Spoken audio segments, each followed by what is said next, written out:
My name is April Ella. I'm from A New Path, which is Parents for Addiction Treatment and Healing, and this is our overdose prevention and response family and peer administered naloxone program, where we distribute naloxone with short training to make sure that you can respond and recognize an opioid overdose if you were ever to encounter one.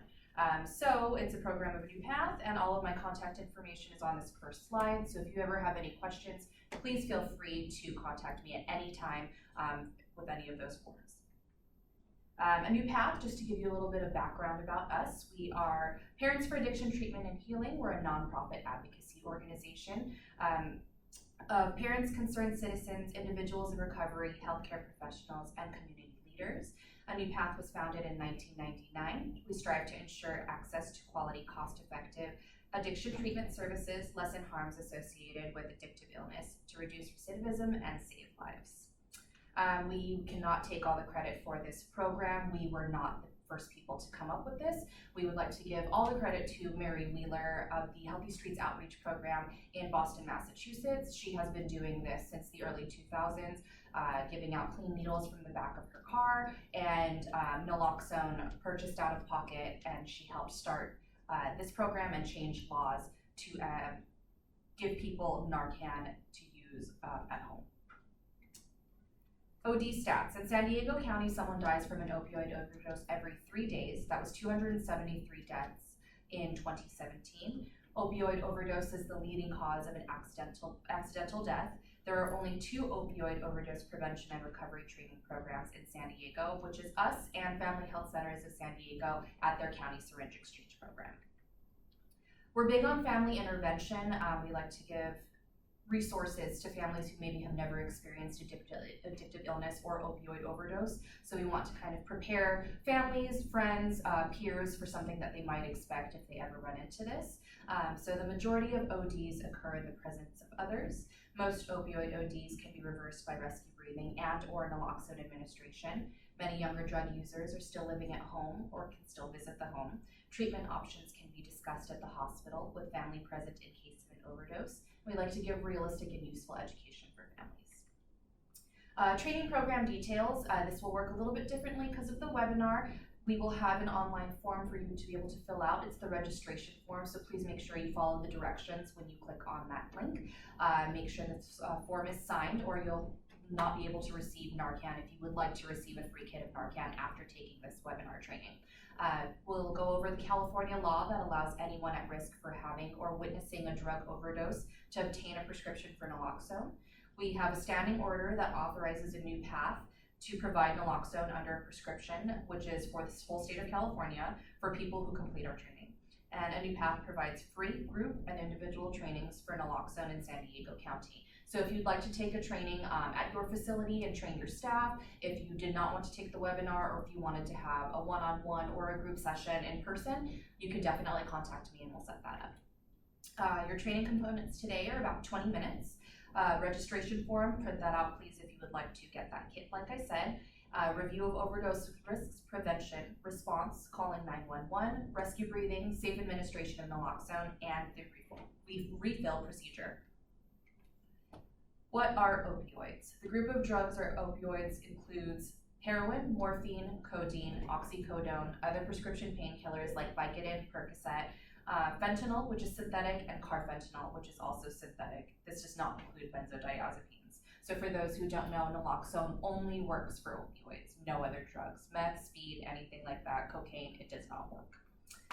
What is naloxone? Naloxone is a prescription medicine that is used to reverse an opioid overdose. It can't be used to get high. It's not addictive. Paramedics and doctors have been using it for decades. It's safe and effective. It also goes by the brand name Narcan, and it's an opioid antagonist. So we'll go over the overview for opioid overdose, the risks and prevention. So this slide, it's a nice little example of what it looks like if someone is going through an opioid overdose in their mind. So there's that receptor, which is purple, and the green ball would technically be the drug. When you've taken too much of that opioid, it sits on that receptor in the brain and takes over to where the body forgets to breathe. So it fits exactly on all of those receptors, and it numbs the body so much that it's not doing the one thing it needs to do to stay alive. So the brain has many receptors for opioids. Too much of an opioid fitting into many receptors slow and stop breathing. Some people will consider seeing somebody going through an opioid overdose and think it's a cardiac arrest because it mimics the non-breathing patterns of somebody who might have suffered a cardiac arrest, but this actually has nothing to do with the heart and is completely about the brain.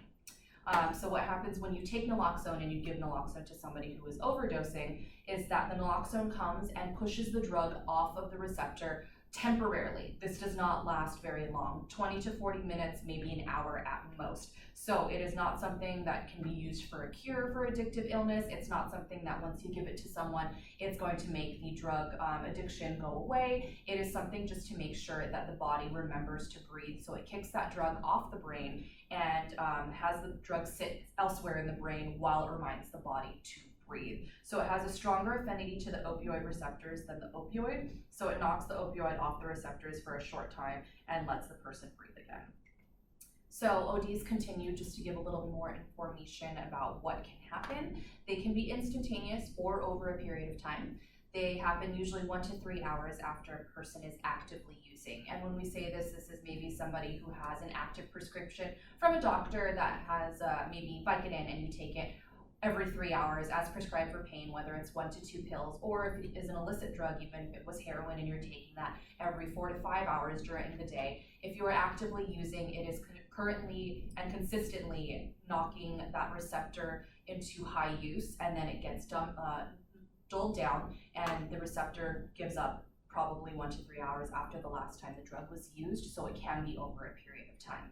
With fentanyl or carfentanil, it happens instantaneously because of how strong the drugs are, the synthetic drugs.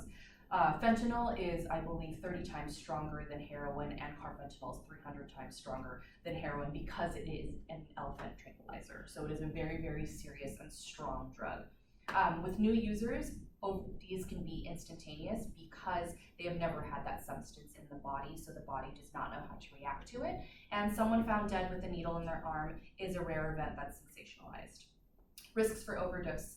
Mixing drugs is a huge risk for overdose. Benzos are common in opioid ODs. Uppers and downers don't cancel each other out.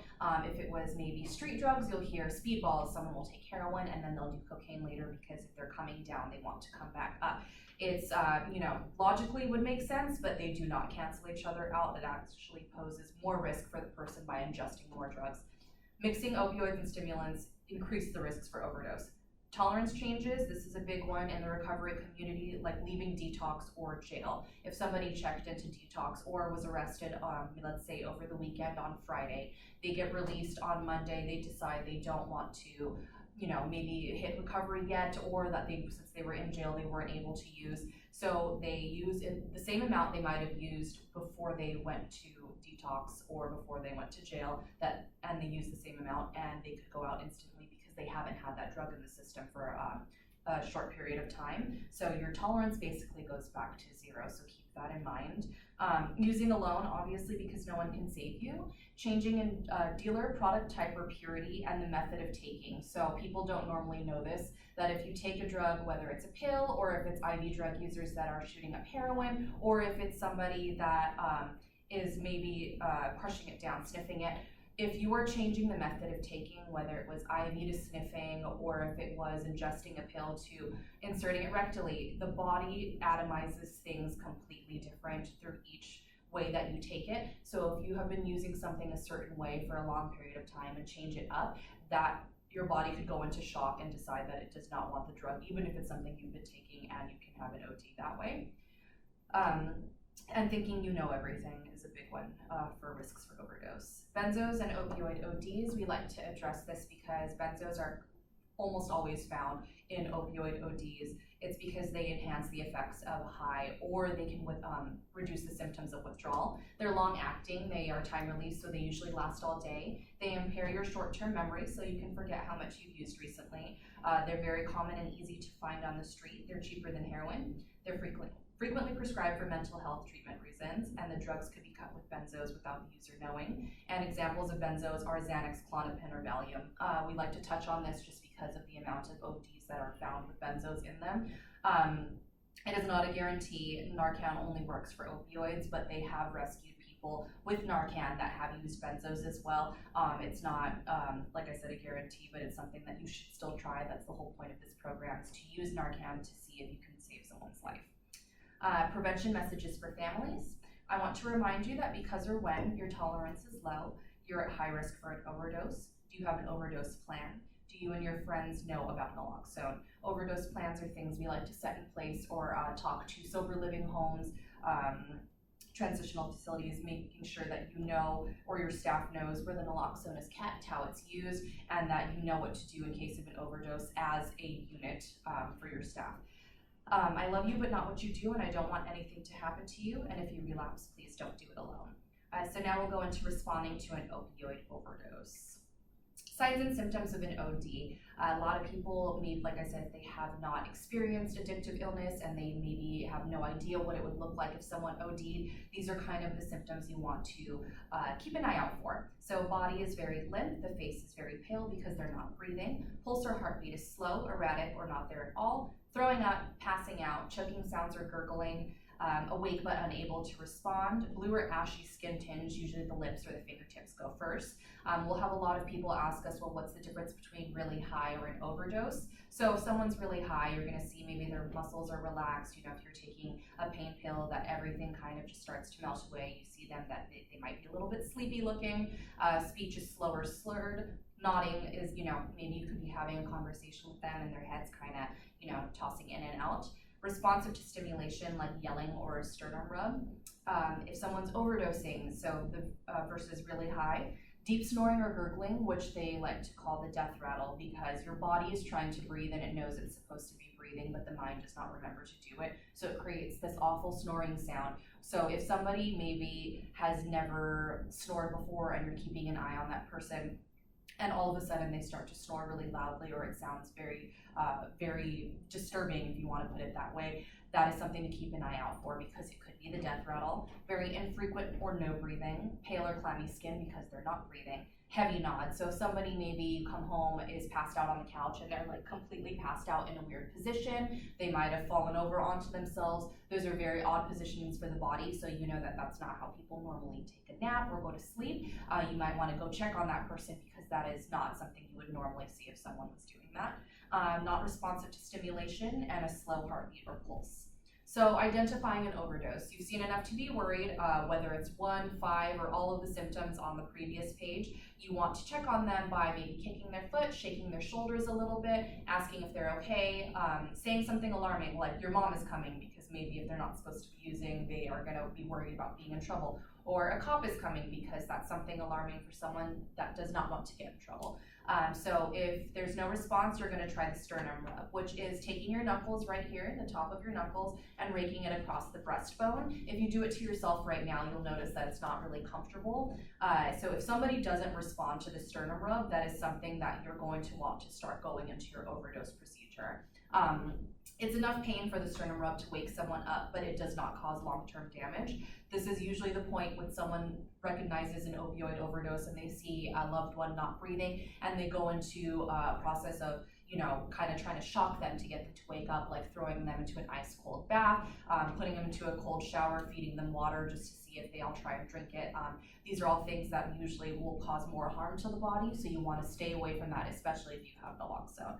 So if there's still no response from the person when you try to wake them up, call 911 and proceed to overdose procedure. So the way that this is going to go, if you're going to rescue someone and you have naloxone and you're going to reverse an opioid overdose, you're going to call 911. That is the first thing you're going to do. And then you're going to rescue breathe, administer Narcan, continue to rescue breathe. If no response within 2 to 3 minutes, administer the second dose of naloxone, and then continue rescue breathing. So if you already have kits, you hopefully know how to use them. If not, at least I've briefed you. All forms of naloxone are technically the same, whether they're nasal, intramuscular, the autonasals, or the ones that we have are the autonasals. So these are 2 doses per kit. It's upside down. 2 doses per kit. So you get 2 of these little doses that are foil packed, individual doses. If you were to use them versus an intramuscular, they all work the same. You do the same rescue procedure, which is the call 911, do rescue breathing, and then continue to administer the second dose of Narcan, and then continue rescue breathing until the ambulance gets there. I'm going to go into 4 main ways that have been reported to us that a rescue could go. So just to kind of keep a a mindful watch of what potentially could happen during a rescue. These are the four main ways that have been reported. So the first way is after you call 911, you do your rescue breathing, which is laying the person flat on their back, plugging the nose, tilting the head back, and checking the airway. If the airway is not clear, the only time you swoop anything out of the mouth is if you see it only in the top of the mouth by the tongue. Anywhere towards the back of the throat, you do not touch it because this person could be put into harm's way from choking versus their overdose. So if you see something at the top of the mouth, then you take your pinky, hook, swoop it out of the mouth. If it's too far back, leave it. The paramedics will take care of it, and you just continue on with rescue breathing. So you've done the rescue breathing and you're about to administer your first dose of Narcan. If you are getting an auto-nasal kit from us after this training, this is the way it would go. You would peel back the foil, take that auto-nasal out, you would inject it into their nose. People always worry, what if I hurt them because it's going into their nostril? You don't have to worry about that. This person unfortunately is passed out and ODing, but them getting a hurt nose versus them passing away is a lot more, you'd want to have them have a hurt nose instead. So you're going to take that auto-nasal, put your finger on the plunger, stick it into the nose, and you're going to plunge down once. It does not need multiple plunging. It just needs to go in once. It has a seal, it'll break, and it'll atomize into the nasal cavity.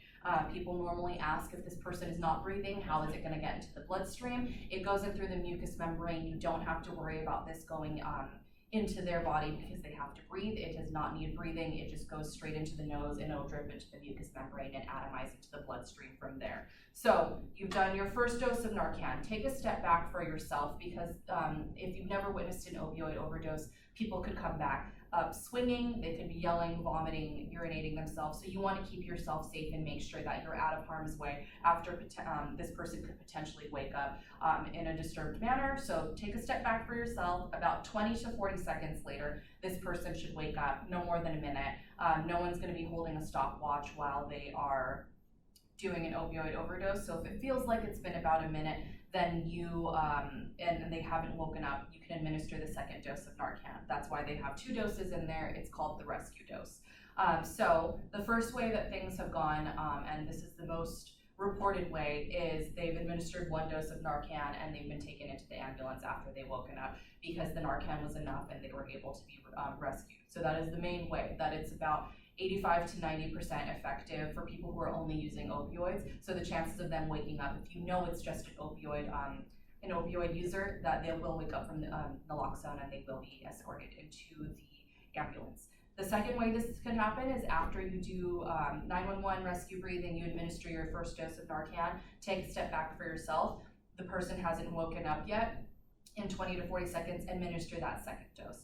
After that second dose, hopefully that person will wake up. Maybe they just needed a little bit more depending on the drug they took or the amount they took. And then they can go into the ambulance and be further cared for. Third way things can happen is that you administer the first dose. They wake up just fine, however long it took them to wake up. They wake up, ambulance hasn't made it to you yet, and they might overdose again. Like I said, Narcan is a temporary thing where it kicks the drug off for a short period of time, 20 to 40 minutes roughly, 90 minutes at most. It's 30 to 90 minutes at most.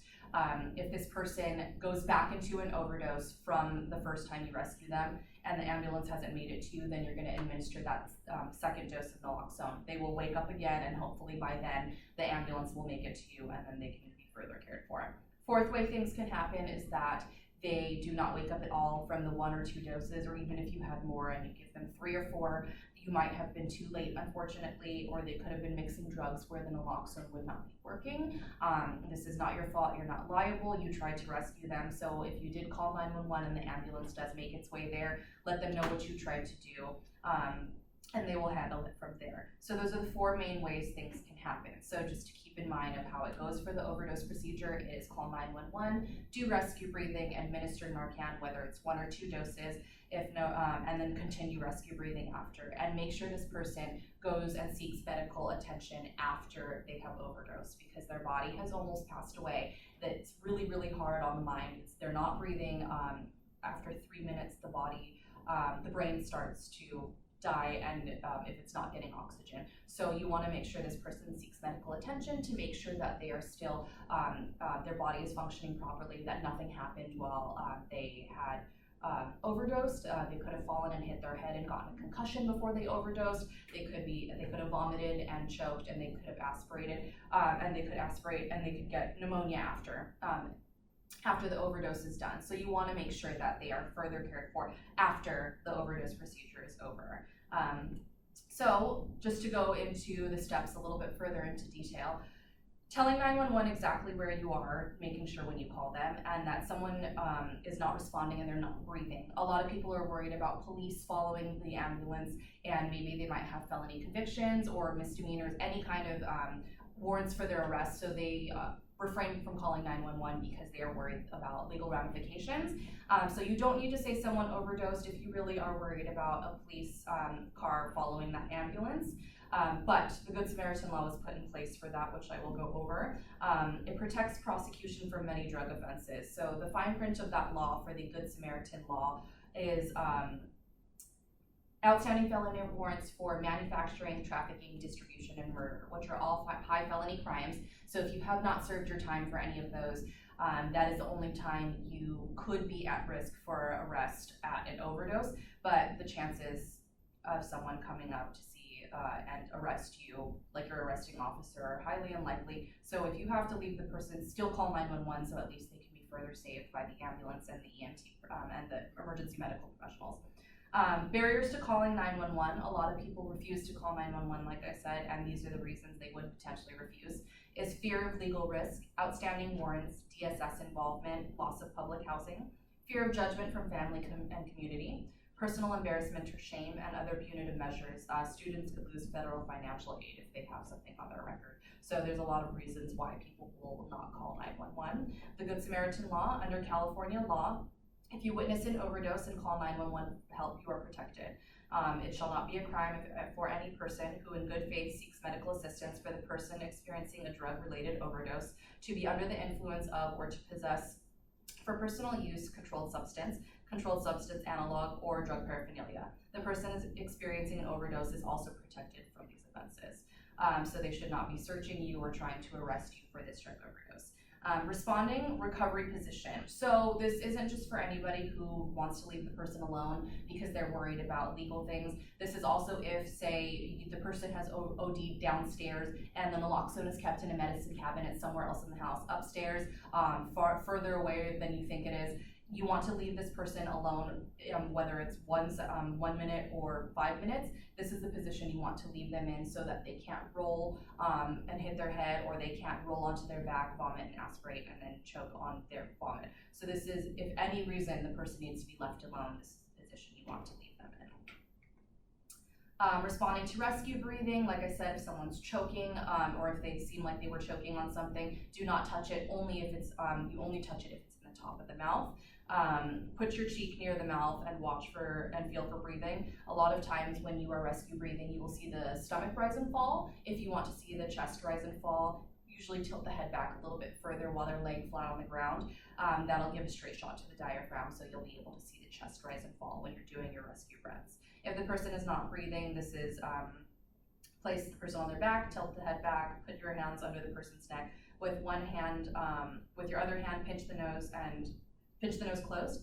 Make a seal over their mouth with your mouth. You can use a mask if you have one. Keeping yourself safe is also something that we suggest. So if you want to go get a breathing mask, they have them at CVS or any Rite Aid, Walgreens, any drugstore. You can get a breathing mask where it's a plastic mask that covers the whole person's face, and it has a breathing tube so you can safely do rescue breathing in case this person has vomited.